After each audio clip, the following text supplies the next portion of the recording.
Hello and welcome to another episode of Ready.Set.Midmarket, the podcast for everything business technology related to the mid-market for IT leaders, brought to you by MES Computing. I'm Adam Dennison. I'm Vice President for Midsize Enterprise Services with the Channel Company. Joined with me, as always, is my co-host, Samara Lynn, Senior Editor of MES Computing. Hello, Samara. Hello. And today we have two excellent guests. We have Lance Smith. He's the co-founder and CEO of Cy4Data Labs. Hi, Lance. Howdy. And we have John Young as well. He's the COO of Quantum Emotion America. Welcome, John. Hi, Samara. So I'll just quick setup here. This podcast is to talk about Quantum Day. And I got to say, my co-host Samara gives me topics that I need to really brush up on because our last one was around AI poisoning. So I've heard of Quantum Day, but I had to do quite a bit of research. And I think the next one needs to be around like puppy dogs and cotton candy because these two things are kind of scary. Before we get started, Lance, John, why don't you just give us a real quick overview of who you are, what your role is at your organization, and then we'll kind of dig into the topic at hand. Why don't we go ahead and start with you, Lance? Sure. Thank you so much. Again, my name is Lance Smith. I'm the CEO of Cy4Data Labs, relatively new company. We're a pioneer of focusing on encryption on data in use. This is one of the pillars that we're sort of missing in protecting data and ensuring who has access to data, literally down to a single word or a field within a database. We launched at RSA this year, been in production for about 2 years. And, we're really focusing on protecting those who can't protect themselves when you see so many different and common data breaches occurring in the marketplace. Great. And John? Thanks, Adam. My name is John Young. I'm COO of Quantum Emotion America. Quantum Emotion, parent company, is an international cybersecurity company that specializes in encryption for quantum communications and quantum security, which may not be a big deal to most people, but like AI came out of nowhere, the new quantum computer power is going to be hitting everyone with a left-right combination. And we're really preparing everybody to not only be ready for what's coming, but we can also help with the classical encryption. Right now, there's a big weakness. If anyone's seen Apple Prime Target, you'll know what I'm talking about. Since all the encryption these days is based on math, quantum computers eat up patterns and math-based algorithms for lunch. So basically, NIST has come out with 4 algorithms that are approved called PQC, post-quantum cryptography. And if you, like I said, saw Prime Target, you'd see what an exciting world we live in, where they're killing professors and they're looking for anyone that can crack, the math-based encryption. But we have the solution, part of the solution for that, in that we would replace the math-based seed and keys with quantum mechanics-based seeds. The entropy there is pure randomness, which cannot be cracked by quantum computers or anything for that matter. Got it. Thank you. So why don't we up level it a little bit around Quantum Day, Q Day? Tell us a little bit, Lance. Why don't you give us your perspective on thinking about our audience, right? So CIOs, CISOs, VPs of IT, directors of IT, folks that are running technology for their mid-sized organizations, don't always have the biggest budgets, don't always have the latest and greatest technologies. They're going to rely a lot on their partners and their providers. In this time right now, August 25, what should they be thinking about right now? And what are we looking at 3-5 years down the road? And John, just kind of jump in and have a conversation around that, because I'd like to learn myself on our side, and I'm glad I don't have to handle this for our organization. Yeah, there's a lot to unpack there, Adam. So let's get started. Let's set the stage first. What's the threat and what's the concern? So with the advent of quantum computers, no matter how they're created, developed, and there's a lot of technologies that are based on quantum mechanics, that it gives the ability over classic computers to process a lot of information very fast. So that's number one. The question is, when is there enough capability in a quantum computer that it will be able to crack the code, to be able to break these encryption algorithms that have been used for several decades? And interestingly enough, there's been a lot of progress, but there are two sides of it that I hope that we talk about today. Not only the technological developments in quantum computers, but also the human ingenuity that figures out how to program these quantum computers and improve the ability to crack these codes easier. The biggest concern we have with protecting data and especially when we talk about encryption. As John said, it's a mathematical sort of process to encrypt something and to protect it, another mathematical process to undo it so that we can see it in its clear text form. Those computational requirements, they're changing. There's this thought process that, just a few years ago that said, okay, turn of the century, 10 years from now, sometime in the 2030s, there's probably going to be enough capabilities with quantum computers that we're in trouble, that the algorithms we're using today are breakable and breakable in a short time period. You give infinite enough amount of time with any amount of computers, you're going to be able to break one of these things. But if it's like not in our lifetime, we're not really worried about it. But if they could break it in hours, then it's kind of a concern, right? So I said a few things there that need to be addressed. We got a set of algorithms that have been around for a couple decades. That's what we're using. And we got quantum computers that are catching up at some point. When those two intersect, that whatever you're protecting today, if it's taken, if it's stolen or breached, which occurs a lot, then they can decrypt it down the road when they have access to a quantum computer. Now, hopefully that makes some sense. I don't know, John, if you got some inputs you want to give on it, and then we can go to the sort of the next phase of the questioning. Well, you talked about something really important: harvest now, decrypt later, where hackers will sit in the middle, grab some data. And for right now, all they could do is kind of look at it and say, I hacked this and I've got this data. They can't really do anything. But the truth is, encryptions have been broken kind of routinely over the years, and it's the human ingenuity. As computers got better, just mathematicians were able to crack the earlier encryptions, and they've got better and better over the years. The problem is with AI joining forces, okay, that came out of nowhere for a lot of people. 3 years ago, if you said to people, what effect will AI have on your life? They would have probably said, you know, I've heard about it, but not much. Now, everybody uses AI every single day, whether they know it or not.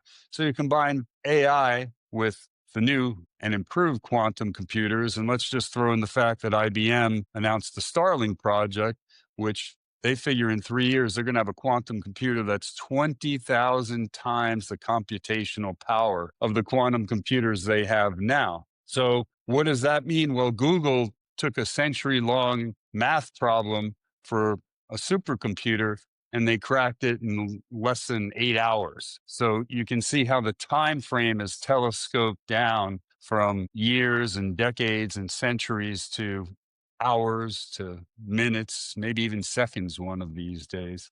So anybody who's out there who's a bug out bag holder and a doomsday prepper, this is actually what they've been prepping for without even knowing it. They're looking for a problem, worrying about alien, invasions and lizard people in tunnels and government overthrows. Well, this is staring everybody right in the face. And unless something is done about it, then, we could have supply chain failures, and we could have bank accounts being zeroed out in front of your eyes. And we could have a lot of things happening that no one even really knows about. The utility failures that we experience right now because, say, some kind of outage that's just natural, everyday thing. Well, it could be an incursion with some bad actor from a foreign country, basically, who's infiltrated the utility system.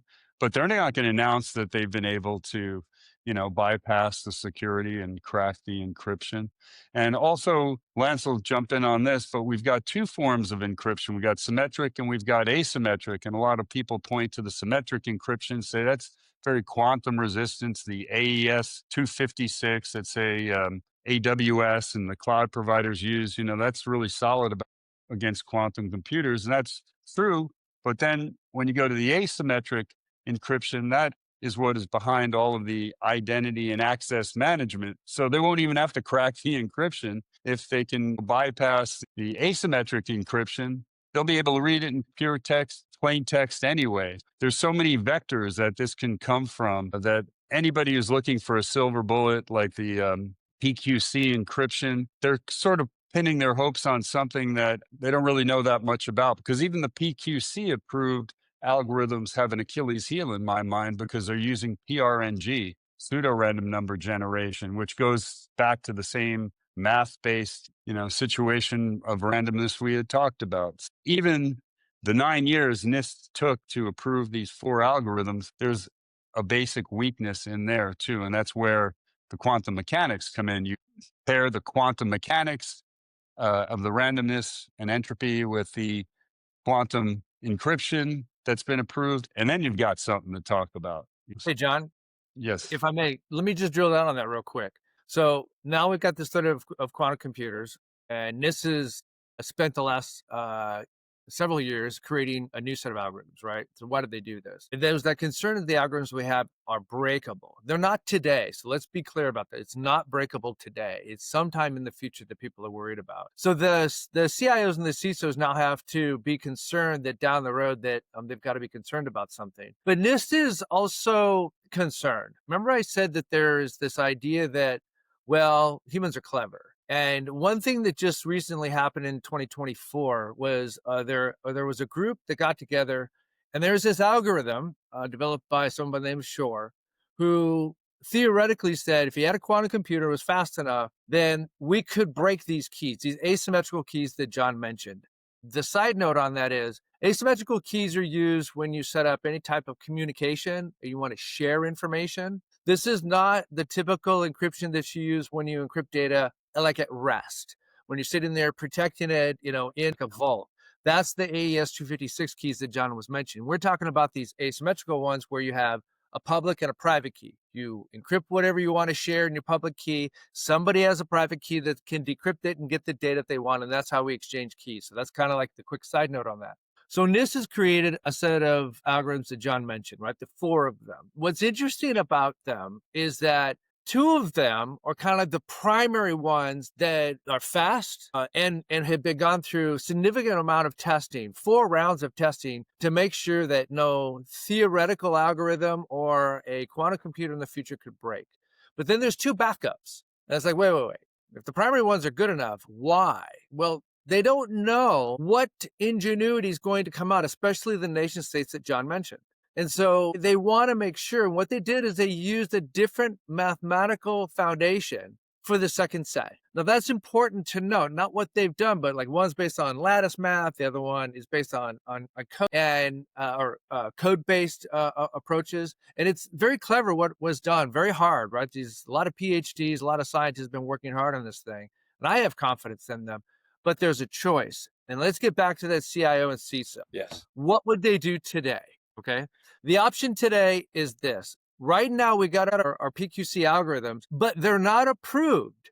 They're not certified, and they're certainly not certified in libraries, so that they're not integrated into the software or software stacks for people to deploy today.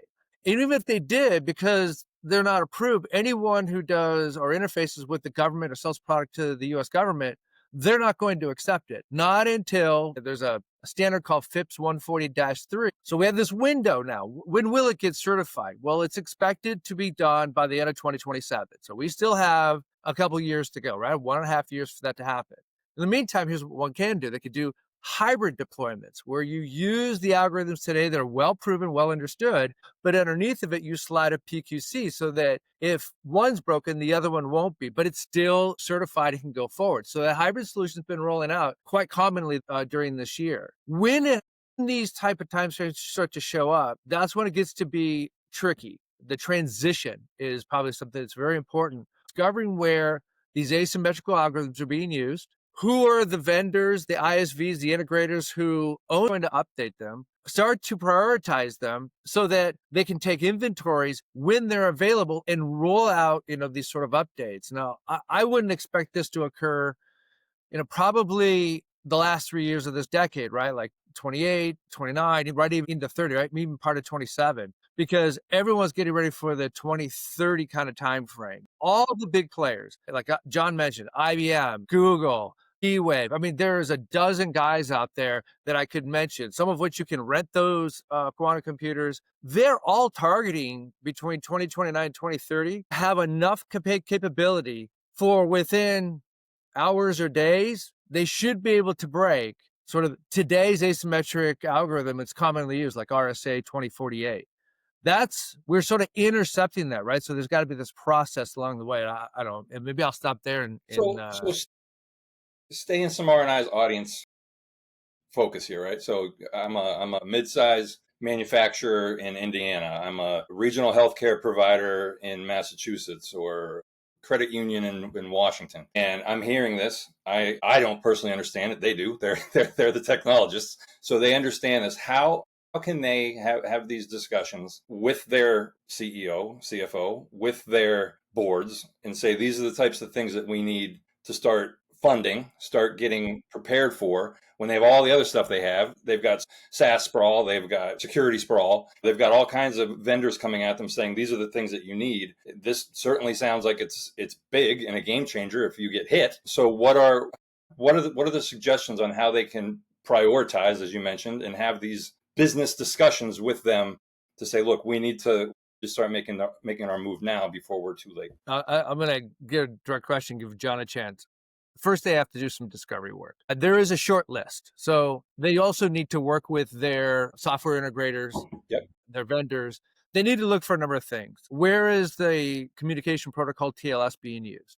So anytime there's communication between two individuals and two computers and two servers, you got to look for TLS, just a standard protocol, that sets up a secured connection. There's others. SSH, it's another secured protocol. The use of VPNs, I'm sure you've heard, sometimes VPNs get broken, right? Behind that is something called IPsec. And then other things like certificates like XStuff 509.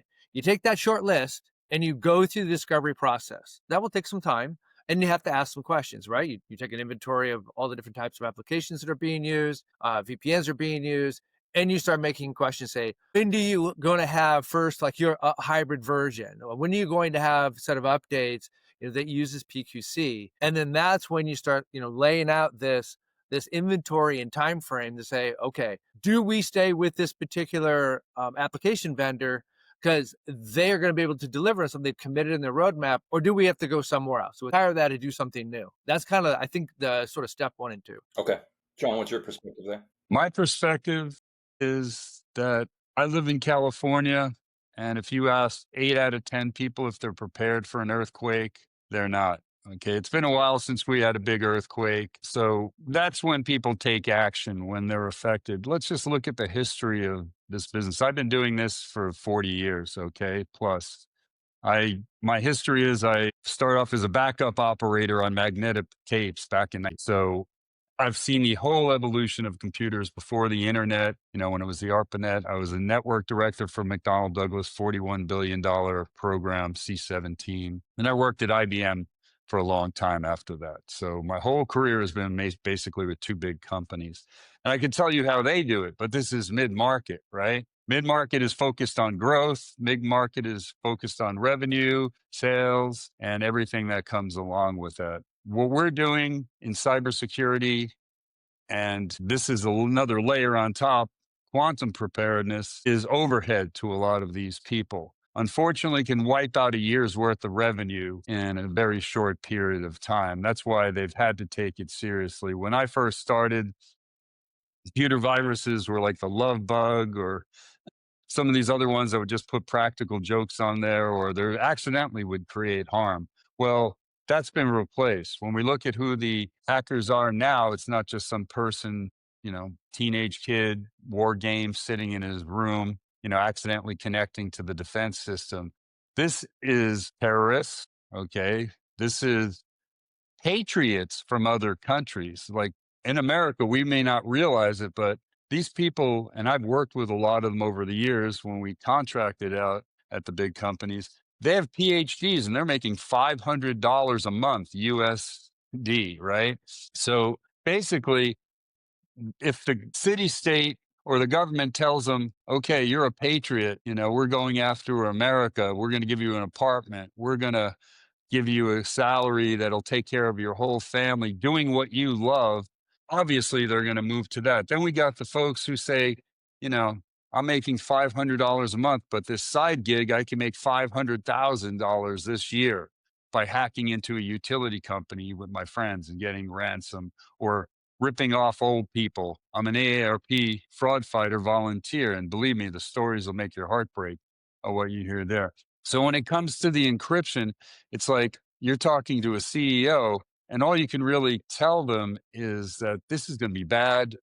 not just for your company, this is going to be bad for society when these algorithms start falling, because it's not like Y2K. And if people point to Y2K saying it was Bring that all hype and was a problem, well, Y was a $500 billion worldwide effort to make it nothing. I was in meetings for 5 years working on 400 million person hours went into solving this 2-digit rollover problem where we didn't have Facebook, we didn't have online banking, we didn't have the stock exchange tied into everybody. Every broker is electronic now. We didn't have social media. We didn't have any of that stuff. We didn't have deep fakes. So look at what a $500 billion problem was. It took every government in the world to make it all hype that people are pointing to as a nothing burger. When now we've got everybody's integrated, their whole digital life is basically their life. And, what are we going to do when there's no set day? There's no set exact problem. There's thousands of attack vectors. There's tons of different encryptions that are breakable at certain levels, and some like AES-256 are much harder. What do we do? Well, first of all, they have to get ready for basic cybersecurity, good hygiene, because a lot of the mid-market companies have been blowing that off. And I know because I started out at a company, I cringe at what I did in the 80s. People would call me up. I'd create admin accounts for a sales guy just because his boss said that he needed full access, and I'm looking at that now saying, my God, what are the problems that I probably could have created if we had had the same environment? But the truth is, it's all about the simple things in a lot of ways, the fundamentals, the privilege of least privilege, right? You give someone just enough stuff to get their job done. That's how much access you give them. Separation of duties. You don't have one person, putting money in the bank and then cutting the checks at the same time. So a lot of the companies in the mid-market are still way behind on these simple principles. That's why this is going to be hitting them, like a 500-pound weight on top of the head dropped off a skyscraper. But what we talk about awareness, and also our solution is very helpful in the way that they don't have to pull out all these encryptions. All they have to do is replace their source of the keys and the randomness, the seed, with our source of quantum mechanics randomness. So we can back level and work with classical encryption, and we can work with all the PQCs too. So there's got to be a line in the sand where someone says, we have to start and we have to fortify what we have now. And then we can also do what Lance has said, start sliding in the PQCs for future proofing with some really strong form of entropy like we have. Yeah, I'm glad you brought up Y2K. That's what I was thinking about in terms of, just as a layperson, like that's something in a point in time. But to your point,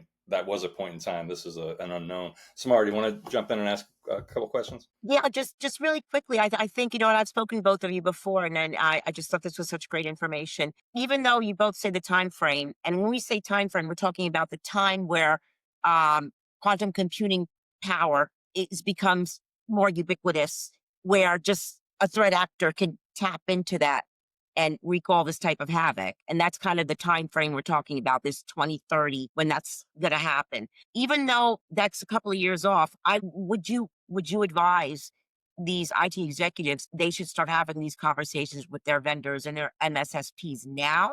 Or do they have a little bit of wiggle room to think and plan and then have these discussions? I think they definitely have to get the discussion going, because the first exercise they have to do is they do have to take an inventory of what they've got, and then look at that list of suppliers, those vendors that they purchased software from, and simply go down the list, the ones of the highest priority to them, like what is their main business operating on, and Crown then ask some simple questions. These things of for communication is easy to find, and it's a simple question with their vendors to say, what's on your roadmap? And if they don't have a good answer, then it's going to mean you retire that employment and you migrate over into new one. It's a bit of work, but that will take time, right? That's not going to happen overnight, in terms of that process. And they make those decisions, and they look to see what their choices are. And although they have to set a goal, in the 2030 timeframe right now. And that's real. I mean, we can debate this, that if you look at all the vectors of that threat, Y2K was a little different because it was the unknown. Well, I don't know what's going to happen, when all the registers roll over. Does it break, some kind of software because it didn't know what was going on, right? This one's actually real, and we have a trajectory that's going to occur. And what's worse is, as I mentioned before, the optimization of algorithms for breaking encryption got tremendously better just a year ago. I mean, it cut the requirements in half. So that means that the quantum computers that IBM are in and Google are creating that's on their roadmaps, they're saying 2029, 2030, they're going to be there, and they rent these. Now, that doesn't stop a nation state from renting one of these things and giving it a shot, right? So I think that smaller mid-market companies, it's just a matter of decent hygiene, like John mentioned. Just they're going to have the discipline, and the CIO will have to be asked by the board and the CISO, what are we doing to mitigate this? And their answer has got to be, we're doing the first round of investigation where the threat possibly would occur. We've talked to our vendors. Here's their roadmaps. Here's how we're going to spend money over the next 3 years to do that transition and what we could do in the meantime, right? It's a matter of just breaking it down into bite-sized chunks, right? Because taking this whole thing on at once, like John was explaining, was, oh my God, I really don't have any time or effort or money to do anything right now. It's like, no, do one piece at a time, right? Go after your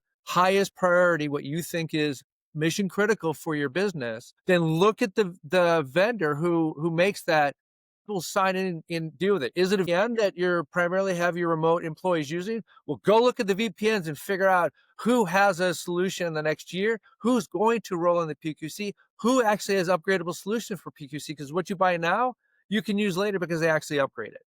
And they retire the stuff, it's too old. Yep, makes sense. In 2.5 weeks, we're going to be in San Antonio with 150 mid-market IT leaders. And I happen to know, I spoke to them Monday, our keynote that we're putting up to open things up, Quantum Day is in that.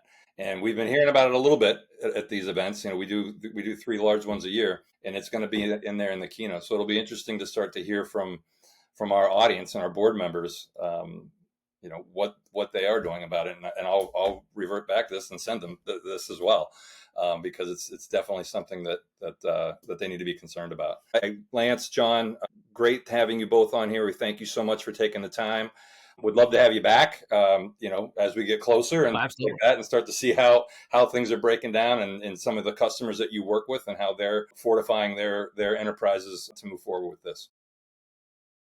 Terrific. Thanks for having us. Thank you. Thanks for having me.